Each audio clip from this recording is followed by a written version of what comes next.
That's, oh my God, we're live. Pat, happy Thursday. Happy Thursday.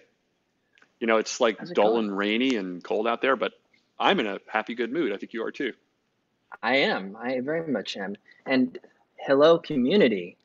Wow, so many hellos. I feel this is really kind of a special moment. We have, let's see, Gina, Teryluz, Anabel, our featured guest today, Elsa, Oh, Allison's Allison. here. Hello, Hey, hello, Allison. hello. Terry and Annabelle, you guys brought in, I mean, this is filling up. We have a lot of people registered, so it's They're clear. like It's they're like clear rock who they're here stars. for. Yeah, Yes, not and us. a very and a very global audience too. So this is fun. I think we're just going to go 2 hours today. Let's just I'm let's all just keep in. going, Dan. Let's just keep Let's going just like keep an going. endurance session until everyone just signs off. And we're the last two standing. We'll just Should we do we'll that? just keep going until there isn't a single person live anymore. Yeah. Um, oh yes, Allison. Yes, so we'll talk about some history of how we all know each other and work together in previous lives, not too long ago. But because there are a lot of new people, um, I first thank you for joining. And we do this show every week. So Pat, we've been doing this for this is our 16th show, so officially 4 months. And we started this, and RADICL as a company, we started our company about in October. Correct me if I'm wrong, Pat. I think October. October 1st was our official launch day, correct? October 1st. And shortly after we launched the company, we really we wanted to start connecting to a community and just building a space, a safe space for open conversation about anything, right? And we talk about this conversation being uncomfortable sometimes. We want it to always be inspiring. We want it to be challenging. But we want it to be about change, right? And about how do we inspire change? How do we move forward? And that is what RADICL stands for. And we started doing this show, and it's just been, I'm just so proud of the community that we built. And I want to spend a little time just thanking everybody for joining us every week. I'm always having clever comments. I'm putting pressure on people. So our regular guests got to keep the comments clever. Clever comments. We've learned so much about great things organizations are doing just on conversations that we have, Pat, and topics that we bring up around leadership, around culture, around disruption, around filmmaking. You name it, we've been talking about it. And so and this is a real, I think 16 shows into it, this conversation today, I'm so excited about, because it is all about how do we transform culture. And I say that with, it can be a really cliche statement. And the conversation today is going to be anything but cliche. It's going to be very real. And how do we really transform culture? How do we actually change mindsets, create behavior change that sticks, do it in a conscious way, in a way that is bigger than just the individual, bigger than just the organization, that really pays attention to larger society and doing the right thing for the right reasons. So Pat, I mean, how are you feeling? Are you as excited as me today? I am, and I mean, first off, I would say I'm feeling really grateful for a lot of the reasons you said. We've been at this for, what is it now, 8 months or so, and just barely. And it given there's a new a lot of new people that are probably here for the first time. Just a little background on who RADICL is, and then I answer your question. Yeah. So, RADICL was really born last summer as Dan and I started to, you know, look at the world that was changing around us in so many different ways. Everything from the pandemic to the murder of George Floyd here in our hometown in Minneapolis, a very, very traumatic time for everybody. And Dan and I saw the world that we live in changing dramatically, and we said to ourselves, the way that we've worked with organizations in the past to think about working through change and moving through the world with intention. A lot of those, while many of those strategies still apply, a lot needs to change. It needs to change like immediately and quickly. And that was really kind of the origin story of RADICL. And our beliefs were, one was that the science needs to change. So as we sort of frame the approach towards working with organizations and thinking about people, we need to think more broadly. And we launched this idea of moving beyond employee engagement and starting to think about the whole person experience. And that's because the boundaries between work and life were just sort of probably forever removed. And what it feels like to work and what it feels like to live were becoming in some ways more combined, but also just different. And we don't, and then the other thing is we really knew we needed a strong community to do this work. We could see the challenge, we could see the opportunity to try and help, but we also knew that you and I are just a very, very, very small piece of a large community that needs to kind of move together with this. And we really believe this idea of this being a movement, and RADICL is sort of born in many ways just almost kind of an activist mindset.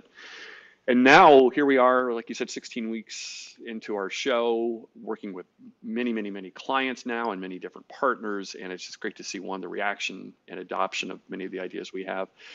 And I just love this show every week because we get to kind of keep widening the net and the approach towards framing up this world that we're living in and understanding and bringing in different perspectives. We've had so many different, incredibly smart, bright people to get to chat with. And I know I get smarter, hopefully, with every one of these conversations. And I hope that the larger community as a whole just gets strengthened as well, because to address these things we're talking about, it really takes the power of community. So I'm feeling grateful and really excited about this conversation, which you'll talk about in a minute, because Teryluz is a very dear friend of ours, and we got to work with her for several years, and we're really, really looking forward to the conversation. Yeah. Yeah. I mean, Pat, we were was working through just some slides the other day, and really thinking about where we are right now. We're sort of at this cusp of. I mean, we tend to hit a lot of cusps along the way, but right now, this understanding that businesses and organizations, I think and I hope, are ready to really do the hard work. It's as simple as this, right? Businesses are run by humans, right? So long-term success isn't found in being a profit-centered organization. Profit will come as an outcome if you create a human-centered organization. And this is so important. And I've said this on a few calls, or everyone. I always call this a call. It's my old AOL background, I guess. My dream, my hope would be board meetings start, and I'm talking board meetings for public companies, the large companies all around the globe, start talking about how are our people doing versus how did we perform. And I understand there's an obligation to shareholders, and I get it, and I get companies have to make money to succeed. But if we don't take care of our people, the rest will eventually collapse. And so it's just a commitment, and it takes an incredibly committed senior leadership team to make decisions based on people first always, foundationally people first always. And so, and Pat, as we talk about this, is all about relationships and having presence and being there and being empathetic and communicating in an honest way, inspiring internal connections and collaboration. So, this is really what we stand for, and it's just been so exciting over the past 6 to 8 months to see organizations really gearing up to start making these type of changes, and not just talk on posters, but real, actual changes that inspire people. Yeah, I agree. And another part of this too, Dan, is there's so many incredible solutions that are out there. Tech platforms, what ways of supporting the work that you just described. I mean, there's sort of that philosophy and approach, but that's what's so exciting about the time we're in. But the challenge, the opportunity is, and this is why we decided that RADICL needed to be an advisory firm, is that the ideas, the plan, the work needs to be clearly defined, and that's where we're kind of the focus needs to be more than anything right now. This isn't a time to chase your latest dashboard for employee analytics, Right. or tweak and reinvent the employee survey a little bit, or make a couple of adjustments to your leadership development or performance management strategy. This is a time to really step back, the way you described it, and top Yeah. down in an organization. Think, why do we do the things we do? What's our purpose in the world? How are we adjusting and adapting to that? And then how are we aligning the way every member of this organization are feeling that intrinsic connection to that purpose, and then making sure Yes. that we've got a great design approach to it, and then come back around to the solutioning. So this is really this great time of pause.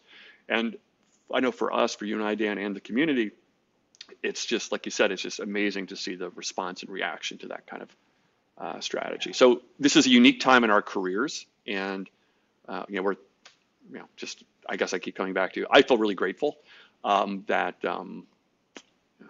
I guess the business world, the world at large, is kind of open to this, because I think this is just such an important thing for, honestly, Yeah. civilization overall.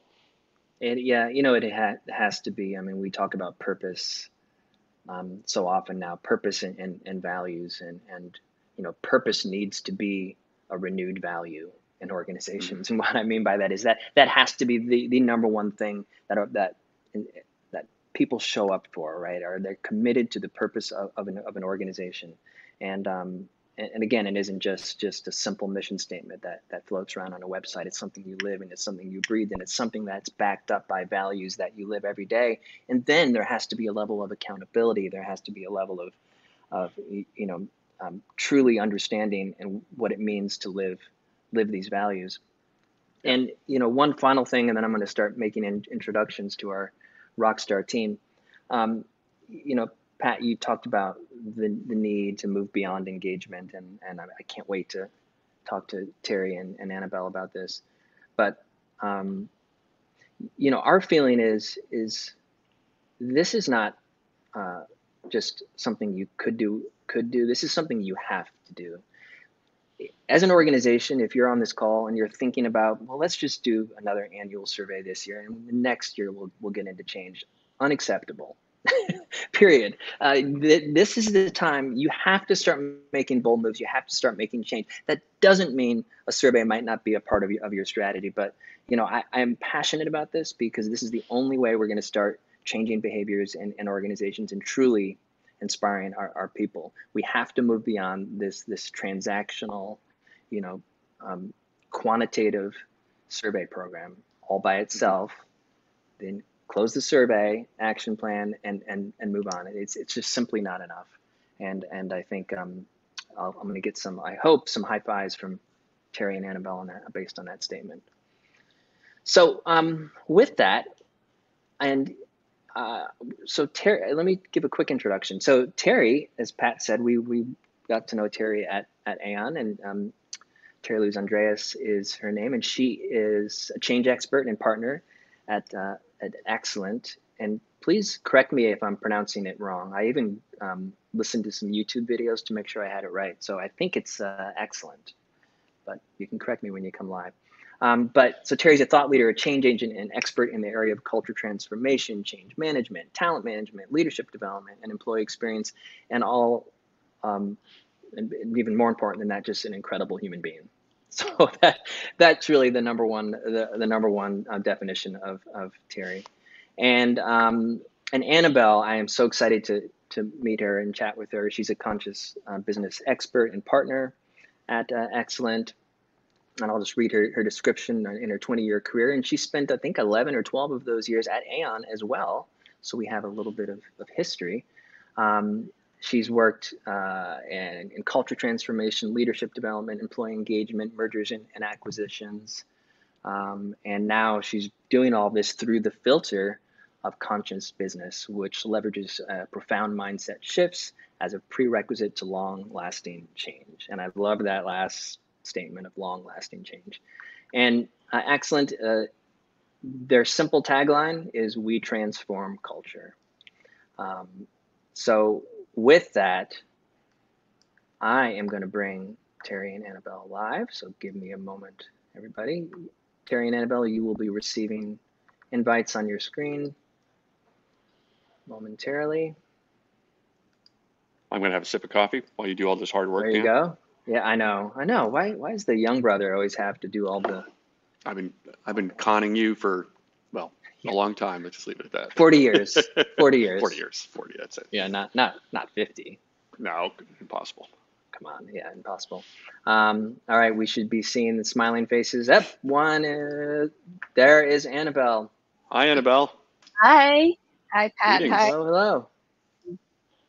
Nice to meet you. And Nice Terry, you should be to coming on. If you didn't get an invite, put a chat in, and I will send it again. So while we wait for Terry, so Anabel, you're in Madrid. I am in Madrid. Yes, that's right. How are things in Madrid? Oh, well, it's spring, so let's start there. Talk about the weather. So things are okay. Pandemic-wise, we are no longer in the selective lockdowns. So, and we're hoping for a little more outdoorsy life now that spring is here and vaccination has come along, and those types of things that one looks forward to after a year of being in isolation, basically. Yeah, and the lockdowns in Madrid were probably fairly significant. Is that right? At least that's right. And it summer was and it was kind of a Tetris move. Like you didn't know what was locked down. You know, like can I cross the street or? So yeah, it took some research to understand whether you were locked down or not. So yeah, quite complex. Good. Great. So Dan, how are we doing with Terry's? Well, it's Terry. You should be invited. I'm watching you, saying, "Let me know." I'm going to send it one more time. It should just appear right on your screen, Terry. Yep.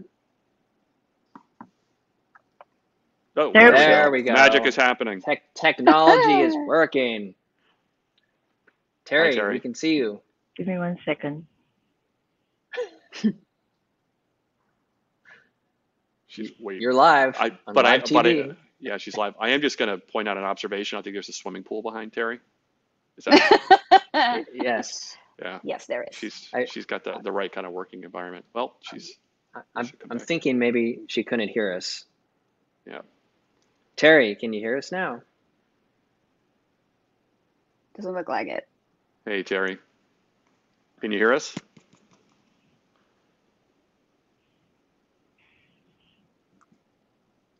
She's like in the zone. Can you hear us, Terry? Yeah, she's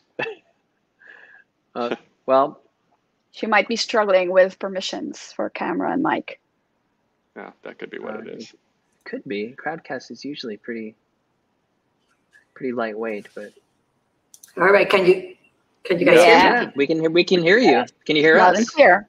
Yeah, there's some echo, so I'm trying to figure but you continue the conversation. Oh, there's an echo. Okay. Is it bad? You can always try just do you can always use the mic too. That might. Yeah. You got on mute when you removed the headset. Yeah. Okay. There we go. Okay. Well, we'll just roll with it. Yeah, nothing worse than an echo. Hopefully that works out. Well, let's jump in. Let's just kick it in. So we'll kick it in, and Terry, hopefully you can get it resolved. You're going to be coming in and out of the browser is another option too. So all right, everyone. So Anabel, tell us about. First of all, am I pronouncing excellent right? Yeah, well, you did. Yeah, I did a pretty good job. I mean, there's all sorts of ways to pronounce it. Like I began my career at Ernst & Young, so imagine in a Spanish surrounding, like they called Ernst & Young anything but Ernst & Young. Okay, so once standards have lowered with regards to how to pronounce, your employer's name correctly, but you're doing a great job, Dan. Excellent. Actually, it's easy to remember if you're Greek. Because the root of excellent is axia, which means value. Yeah. And value in both senses, the financial, economical sense of utility, and also value in the sense of ethical values, right? Moral values, etc. So that's the first part of Axialent is Axia. And then the end of it is Lent. We share the ending of excellent, which is how you're sounding when you say our company name, because we actually think of, you know, driving excellence through values, driving financial value through moral values. So that's what we stand for. Well, I love it. I actually wrote in my notes to help me pronounce it. I wrote excellent. Yeah, there you that's go. What you got it, so there we Dan. go. Got it. So Terry, how's the echo? Are things better? It's a little bit better, but I'll hang in here because if not, I cannot join. So as long as you guys can hear me, okay, we're fine. Yeah, you sound great. We can hear you well. Okay, awesome. So Terry, give us a little bit of background on you. Yeah. So first of all, I'm so happy to be here and seeing all my friends. I love Patrick and Dan. We had a lot of fun working together for many years. And also I see in the chat a lot of friends from different walks of life, which is extraordinary. So I actually joined Axialent in September of last year. And it was a very conscious decision, no pun intended, because I was really looking to solve the problems that I've been trying to help my clients with for years. And I was a little bit frustrated, to be honest, because I felt it was like Groundhog's Day. It was finding the same problems over and over again. And like you said, Dan, doing engagement surveys and talking about the same issues and not really finding sustainable, long-lasting solutions. And before I jumped into another job doing the same thing, I'm like, I need a different angle. I need something that connects to my values, but also something that I feel I'm really making a difference. And I actually knew Anabel from the work we have done at Hewitt and Aon and another one of our partners, Teryluz, who I work with, and some of the people in the chat also work with in Latin America. And they were both working for Axialent. And we just made a great connection. And then I understood, like Anabel mentioned, that at this company, we're trying to help clients from a different perspective. It's really looking into not only on how do we change how we do things, but also how do we change how we think about things. And I think the best description is we help people have the conversations they need to have and they're not having, or the conversations that they're having, but they're not having them in a constructive way. Because at the end of the day, this is what we do, you know? So I'm here in sunny Miami, having a great time starting the summer and really enjoying the great work that we're doing here. It looks sunny and beautiful. I heard some background noise. It sounded like drinks being made in ice. Ice machine. Sorry, I'm having some audio issues here. Oh no, it's okay. I just kind of, you know, the swimming pool. I can. What do you think of Miami? I have a vision now. I'm thinking like as soon as this call's done, you know, having a drink sitting up by the pool. I hope so. I really hope that's how you spend your Thursday afternoon working. Yeah, that would be good. I'll keep it aspirational then. Yeah, that's how I spend my Thursdays. All right. And Anabel in Madrid, is it? It's 7:30, right? 7:20. Yeah, it's just the beginning of the afternoon. That's right. Yeah, dinner not for another hour. Yeah. Last time I was in Madrid, I was always so hungry around 6 or 7. I had to patiently wait until about 8:30. You would be the early one. I guess yes. 8:30 was a little bit early. That was about as good as I could be. I think 8 o'clock there were a few restaurants would open, and then I think 9 is when it kind of officially did. So I guess just to kick off I kind of wanted to first just talk about the larger theme of conscious business and conscious culture. So when we talk about culture change, what's different when we think about conscious culture change. So what really sets these two concepts apart? So it's really understanding, how do we define it? How do we define what organizations do when we think about being more conscious about culture change, about their people? And Anabel, I'll address that one to you. Sure. So when at Excellent we say that we help organizations transform their culture, it's because we came to that realization after, well, I think Excellent's gonna turn 20 next year. You know, it's been a while.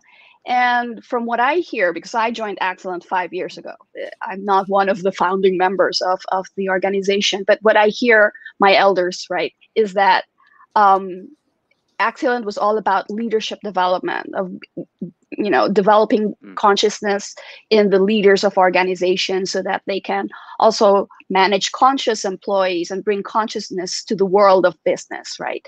And doing that in isolation, right, was like, okay, we can work with leaders individually in leadership teams, but there's really something that transcends all this. And if we're not doing it to really create and foster a culture that's going to serve our business strategy, we're just doing, we're just getting short-term gains and are just setting our leaders up for frustration, because culture is much heavier, really. And it's there. And the way we define culture is it's let's say the messages that everybody in the organization receives about how you're supposed to think and act. Actually, one of our partners, Terry, that Terry alluded to, is he says like how we're supposed to think, act, and interact in order to belong here, okay, to fit in, to not be, let's say, to be part of, okay. So those messages, if you really have to change a culture, because what you've been doing, how you've been thinking to date is no longer serving where you want to go, then you're going to have to transform that. And the leaders alone cannot do that, because those unwritten rules, because you can put them up on posters, but really the messages are much louder than the words on the posters. The messages that the people receive are from your reward systems, from who gets promoted, like what do the executive committees talk about during their meetings, those are the messages, right? So like what you're doing and how you're behaving speaks so much louder than your words that I can't hear them, So for us, that was the point. Culture cannot just be shaped by circumstances. If you really are in the driver's seat to lead a cultural transformation, you cannot do that on autopilot. So being conscious is that you're really driving your culture, those norms of behavior, in a certain direction. And it's not just happening by chance.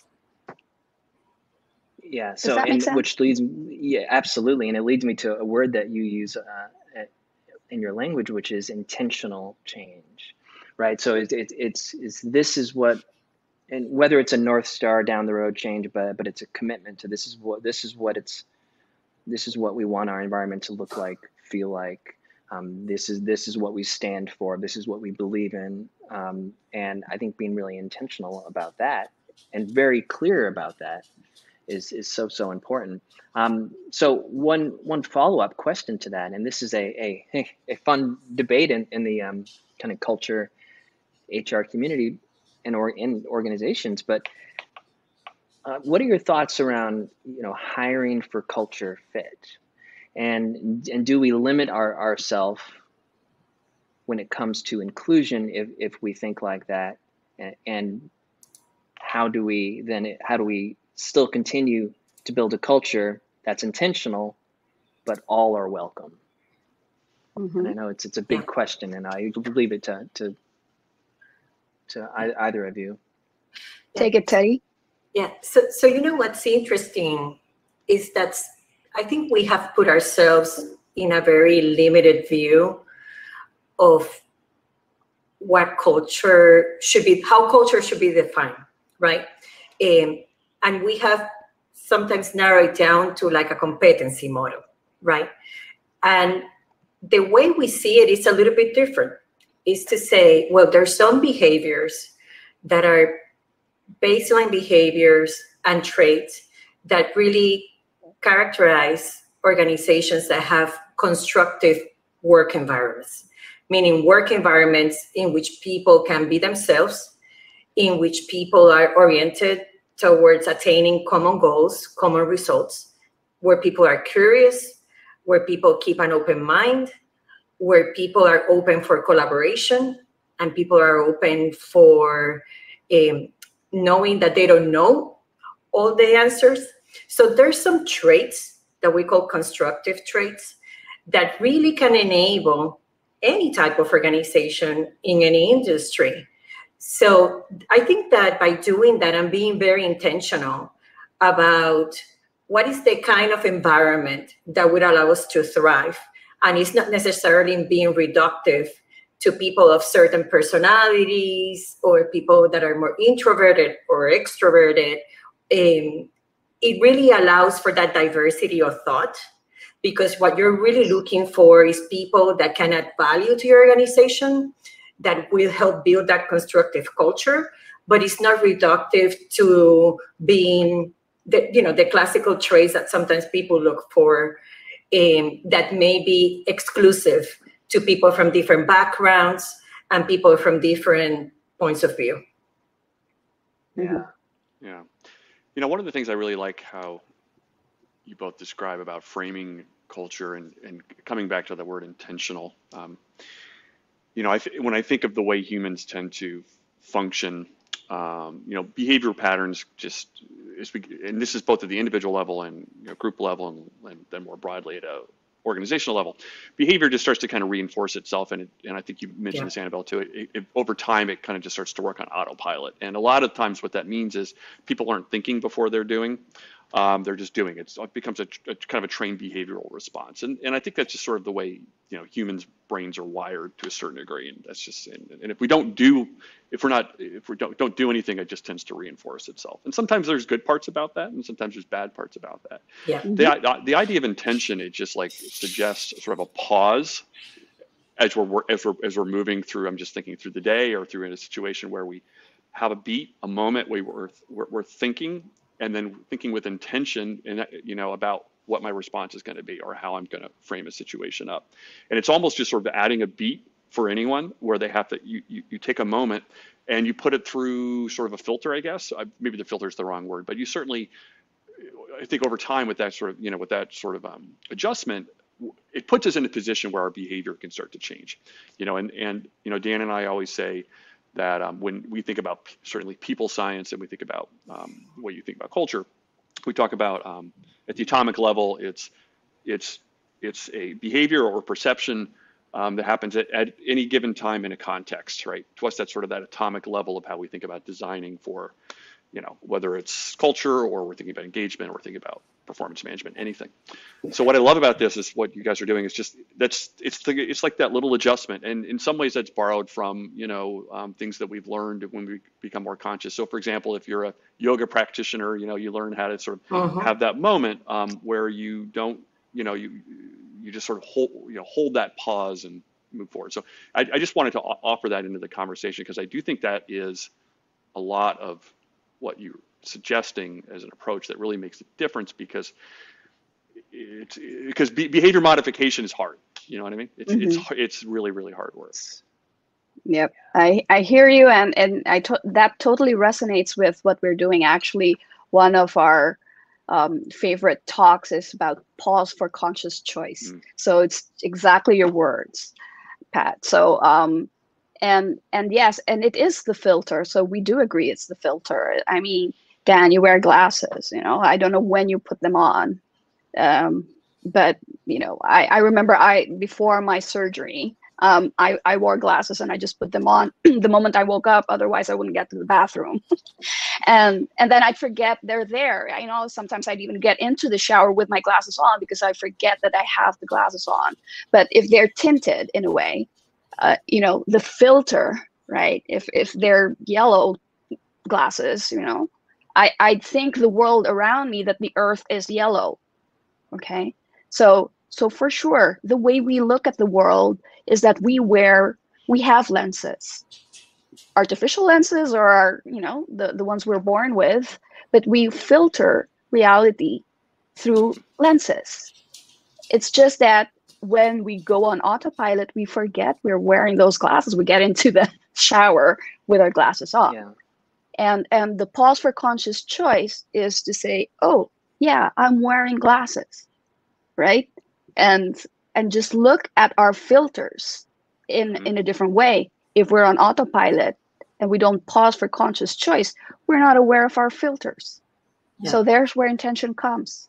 Mm-hmm. What filters are we using? Do I like these filters? Am I seeing enough of you as a human so that I can connect with you through these filters? Well, maybe not. Can I be inclusive thinking this way? Well, probably not. And I totally agree with you. Like, behavioral change is so difficult. Yeah. And at Hewitt, you know, my pitch was, you know, like Forever Consulting. It's like, don't try to change the way people, you know, are, the way they are, you know, their personality. Don't try to go there. It's impossible. You know, you're just going to be frustrated. Just manage how they act, as if, right?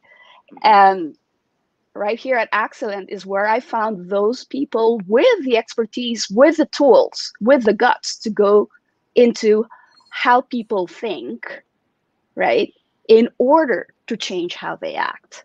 And that's why, you know, I found this is where, you know, there's leverage. So I like that this is the focus of Excellent. I love that, and anyone who knows me knows I love good analogies, and you just gave me like 4 or 5. She's a master at that. That's my gift. I know. I might have met my match. I might have met my match. We'll have to do an analogy hour. So you just go back and forth, a standoff.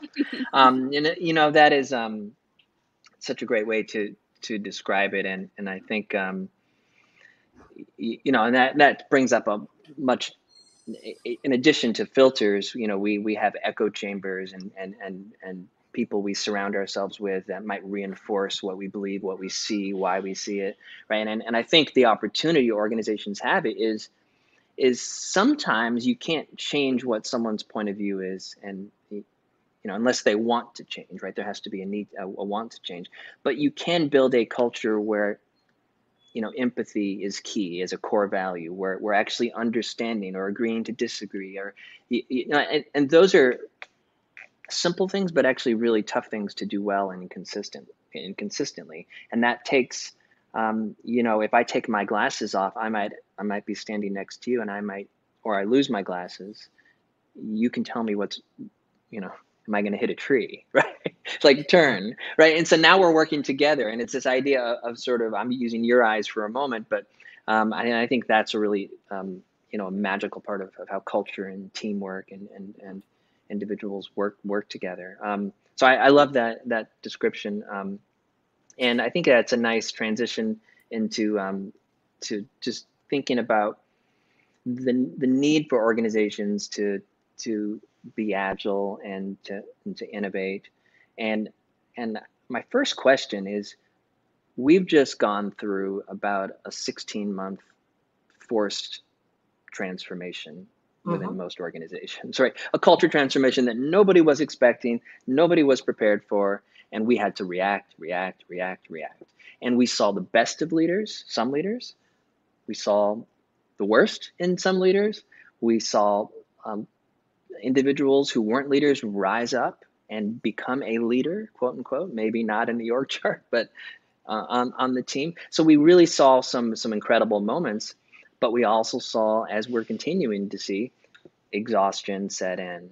Now we're trying to figure out how to come back into the workplace. And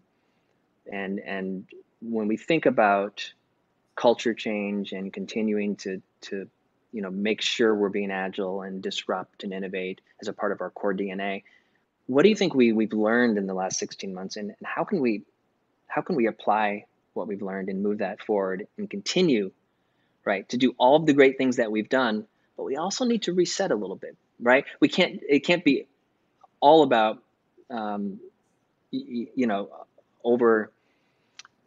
over connecting and checking in with everyone. We do have to get back to some business practices too. So what's that balance, and how do you think we do that? Terry? So I think that it's very interesting what we're learning this, and actually I just came out of a coaching session with a group of leaders, which was a very interesting discussion exactly about this.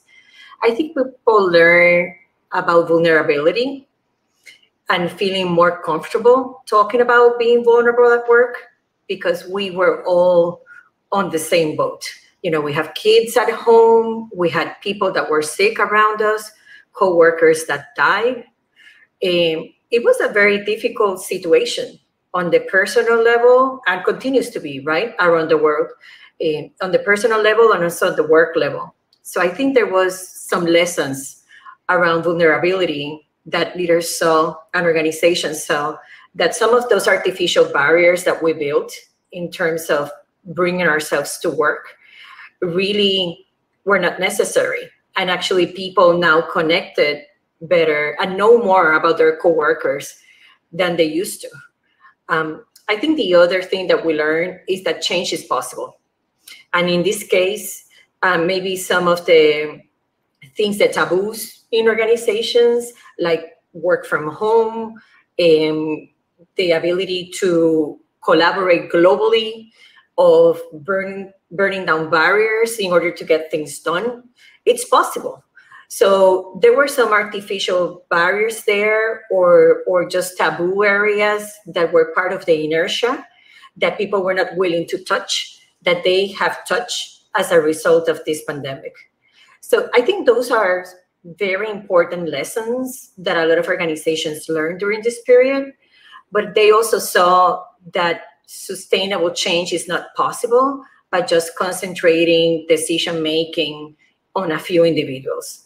And also there's a pace to the change that needs to be taken into consideration. There's so much that people can take in a period of time. And also people need to be part of that decision-making process and envisioning that future in order for it to be truly sustainable. And that good ideas can actually come from many different places. And I think that's what happened in a lot of organizations around the world. Now, the challenge, to your point, Dan, is how do we make that sustainable, right? All those great things that happen, how don't we get into a point in which then we're expecting the pace of change to be at the same intensity that it happened over the last year and a half?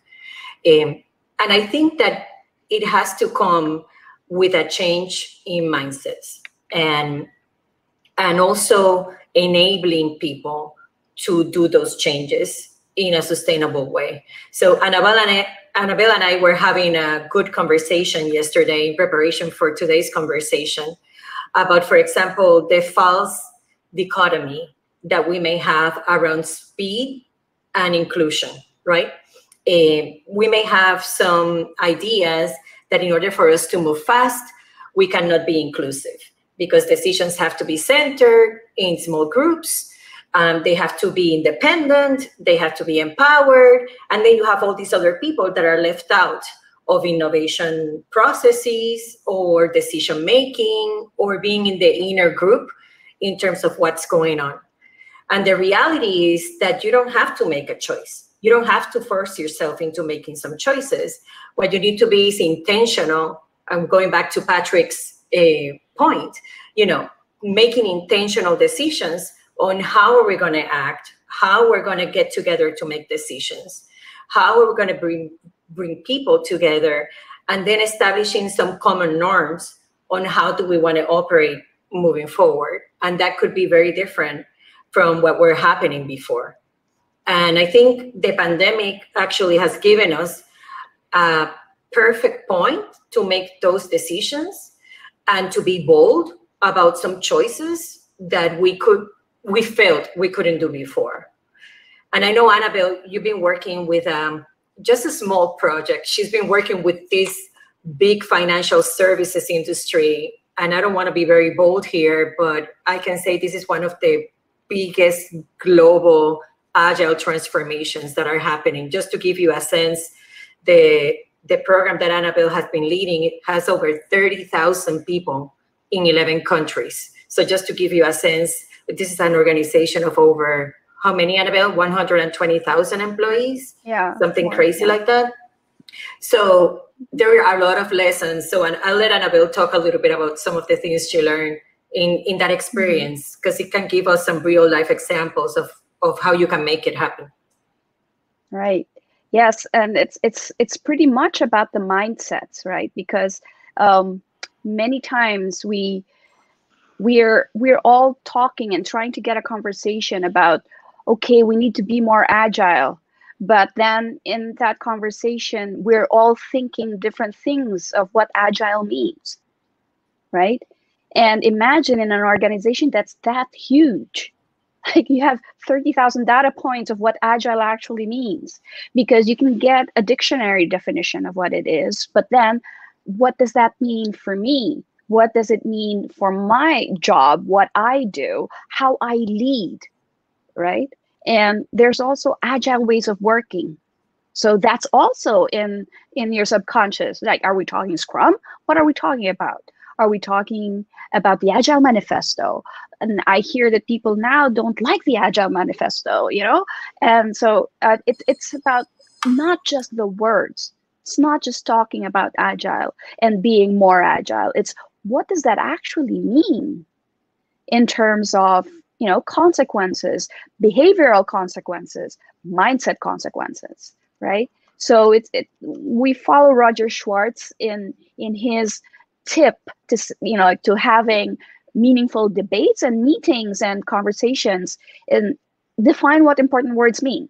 So if agile and agility is going to be an important word for your survival, for your business to thrive, to really go to the next level, define it.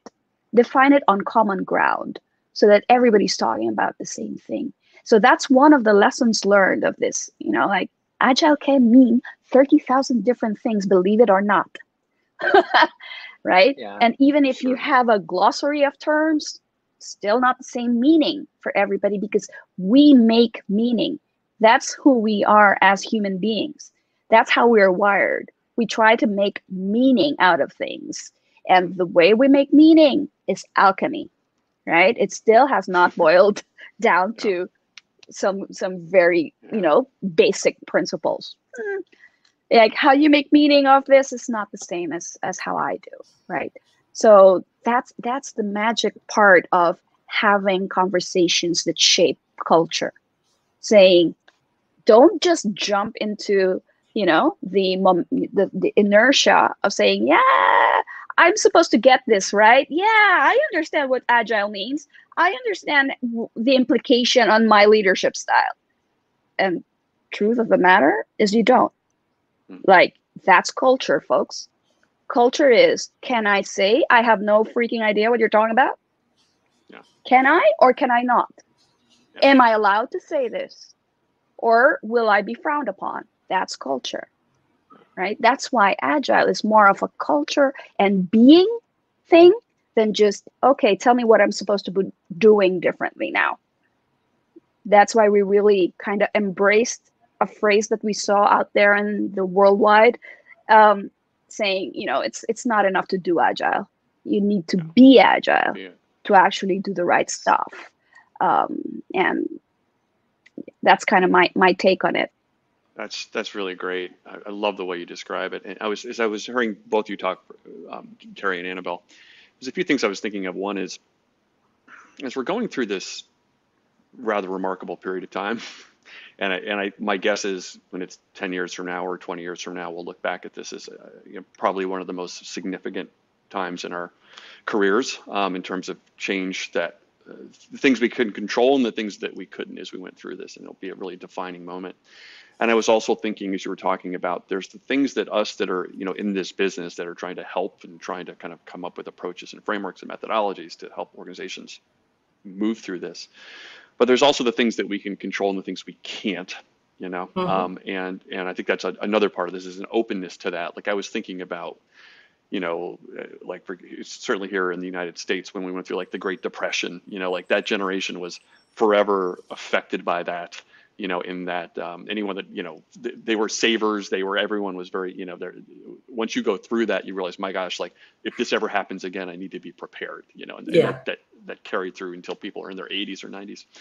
But I also love the way you described, Anabel, that I agree with you when you think about Agile. You're right. There's so many different. It's just sort of a buzzword in many ways. But I think when I heard you talk about that pause for consciousness, you know, a few minutes ago, and then I heard you talk about Agile in the end, is in some ways it's just kind of holding in that space, that sort of filter, that approach to how I should think about situations, right? Because nothing ever comes to me cleanly and obviously, you know, or to a person, right? So you do need that moment to hold and think about. It's a word, it's a concept, it's a thing that we can use as that sort of node or framework to help kind of gate that situation for us and help us hopefully make the right choice. And that's in the end, that's kind of what culture is. It's how do we as individuals and in teams deal with these ambiguity and these unknown situations and have a place to hold to make the best choice we can. And then hopefully we move forward and we learn from that. But but again, that is hard work, right? So it's hard work to get an organization to make the space for that. Absolutely. And I'm just going to cling on to your words again, Patrick, because you said, you know, like there's so much that you can control and so much that's out of your control, right? So conscious business actually really holds this very dearly, that those are the two vectors, right? Where you can classify anything in the world. Like you control it or you can't, right? Everything can be classified under one of those two. And we believe there's a much more productive way of thinking, like a mindset filter, right? Where the filter tells you, let me focus first on what I can control. Then I'll focus on what's out of my control. But if I truly focus on that first, and you get one slot for your first reaction, There's not, you know, you can't. Sometimes we talk about polarity management when you can have a this and, yes and, but with your first slot to react, that's just one. That's binary. Either you go first with what's under your control, or you go first with what's out of your control. And so part of this agile transformation and everything is like, oh, well, let's just blame the circumstances. Let's just say that the organization is not ready for such a shift. Let's just say that this is the culture and we're being victims. Yeah. Right. And we truly believe that to be more productive, say, that may be true, but focus first on what you can do, be a player. Right. And that's a way of thinking that allows you to act in a certain way. Yeah. And that's what we focus on. How do you think about this? How do you think about innovation? How do you think about agility? And that mindset's very important. And it's a powerful tool because it doesn't deny that there are things outside of your control, but it's helping you choose where do you focus your energy, right? So it is a way of empowering people to do something about their situation, even if the decision is that they're not going to do anything, but at least it's a choice, right? We call that the player mindset. And it's actually one of the first things that we typically talk to leaders about when we're helping them understand how to be conscious leaders. That's one of the first concepts that we share because it's a very powerful tool. Because when you're focused on the things that are outside of your control, then you're a victim. You know, there's not much you can do. It reduces you into a place of dependence. And it also affects your well-being, your emotional health. So it's a very powerful mindset that can really make a big difference in the culture of an organization because it really helps you shift how you talk, how you play, you know, how you act. So it's a very powerful mindset. Yeah, I love that. And I joked earlier, I wish we were going for 2 hours. We have 5 minutes left. I just looked at the time. So a couple things I just want to for the last couple of minutes, just get really tactical. And what I mean by that is ask, what should organizations and folks in the community, and then when they go back to their job today, tomorrow, what are small things that they can start, steps they can start making to really start to embrace, living and breathing and acting in a sustainable way with conscious business and as you grow a conscious culture. But one quick follow up to what you all were saying, there were a few points I just want to iterate and highlight for the community. And Anabel, you were saying something so powerful about culture, and and making a comparison. Do I have the right to say this? Do I have the right to think this? Do I have the right to act differently, to challenge my leader? And that is so important. And that's creating a safe place, right? Creating a safe culture and a safe environment where all ideas can be brought up. It does not mean all ideas are implemented. That's okay. But all ideas can be discussed, and you should never feel like an idea can't be brought up. So any organization, if that's happening, and you're not everyone's involved with and can't feel like they can voice their opinion, that has to change. And the other thing, the second big point, and Terry, that you brought up, is change is possible. I want to be really clear about this.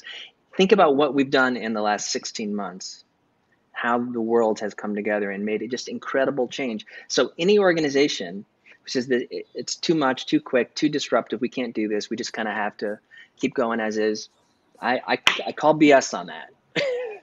Because change can happen and it must happen, and it takes courage, and it takes the responsibility of leaders, and it takes responsibility of everybody, to create that type of culture. So those are two things that you two brought up. I just wanted to hammer home for everybody. So in the last 3 minutes, whoever of you would prefer to take this, what should organizations start to do to start to implement this type of change? Anabel, you want to take a step? Yeah, I can take a stab at that. I would really try to focus on one's ability to respond, right? So the player mindset is focus on your ability to respond. And for us, that's how we say responsibility, not responsibility, but responsibility. So focus on that, I'd say. That means start with you.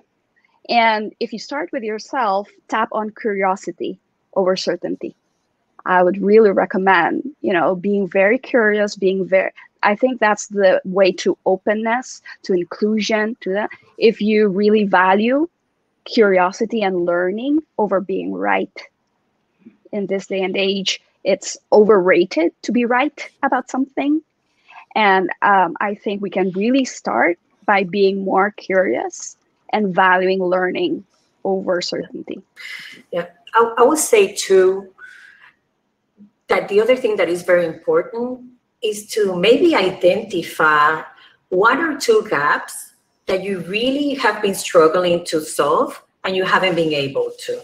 And the typical one that comes to mind, and then from all the engagement surveys we did, is cross-team collaboration, for example. Many organizations struggle with that. And at the end of the day, it's not a problem of processes or resources, it's a problem of mindsets, and norms that have been in place for a very long time. So different organizations may be experiencing different gaps. We say no gaps, no coaching. If there's no gaps, then you're fine. But if you have gaps, if you have areas where are pain points that you haven't been able to solve for, or areas that you have struggled to make change and you haven't been able to, those may be great areas to do small experiments, to try to do redefine the norms and try to do things from a different perspective, not just tackling the behaviors, but also the mindsets, and see how it goes. And that would be a great way of starting creating positive energy around change in the organization instead of going big bang. Yeah, that's great. I love that, and thank you for that. And I'll just repeat back, Anabel, what you just said, and I think there's a quote there for everyone: value curiosity and learning over being right. That is those are not my powerful. words. But Well, I did say them today, but yeah. they're the words for the community today, whoever's words they might exactly be, but it rings true, and it is so true, and you know, that is probably fundamental to culture and grow, and how you grow culture and how you create incredible teamwork and connect and achieve the mission and purpose of an organization. So thank you for the work you two both do. It's you know, inspiring, and I'm just so happy that you got to join us today, and we had a great crowd and a couple questions. Yes, it will be recorded immediately as this closes. It is live for streaming, so share it with anybody. I really appreciate the time, and Anabel, pleasure to meet you. Terry, as always, wonderful to see you again. And, thank you, and it was a pleasure to be here and share this space with you, Pat, Dan, Anabel, and all the great people that joined us today. Thank you so much. Likewise, thank you so much. Thank you very much. Great to see both of you. Take care. Thanks, everyone. Be conscious. Have a great evening, great afternoon. Be conscious. Bye-bye. Be conscious. Keep it fun. Yeah, and always keep it fun. Or be curious. See you, everyone. Bye. See ya. Bye-bye.